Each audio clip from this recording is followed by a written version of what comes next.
What's going on YouTube? Today's video is going to be Aramith Cue Ball versus the Cyclops Cue Ball and see how it compares.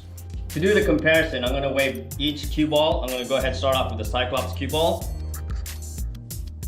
As you can see, that weighs 5.95 ounces. This is the Cyclops. This one's the Aramith. That one weighs 5.90 ounces. And to compare that with the object ball itself, these are Aramith object balls. So we'll go ahead and start off with the one ball. That one weighs 5.85 ounces. So that's lighter than my cue ball. And 5.85 ounces also. And that's also lighter than my cue ball. Now what we're gonna do is go ahead and measure the size of these, make sure they're actually the right size. They're supposed to be 2 1/4. So I got this on inches. And see how close we can get it in 2 1/4.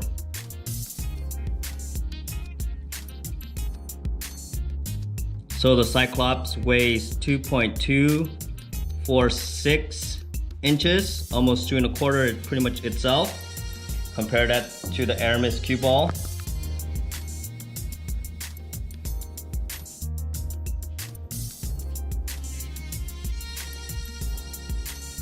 So they're about the same size. So for some reason, as you can see, the Cyclops weighs 0.05 ounces, a little bit heavier. I can actually tell the difference when I use a Cyclops Cue Ball than my Aramith Cue Ball itself. Another test I'm going to do a deflection test with the Cyclops Cue Ball and the Aramith Cue Ball. And for the shafts, what I'm going to use is going to use the Cynergy 15K and my Revo 12.4. But I'm going to mate it to my wife's cue. It's going to be a Fury. So I'm going to mate it with the Fury so it's not going to be biased towards Predator.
I've been playing with the Cyclops Cue Ball for a while, and I actually like it a lot better than the Aramith Cue Ball itself. I hope this video was informative, and my next video is going to be on banking. And thank you for watching. Thank you for watching. Please subscribe me. Don't forget to thumbs up. Bye bye.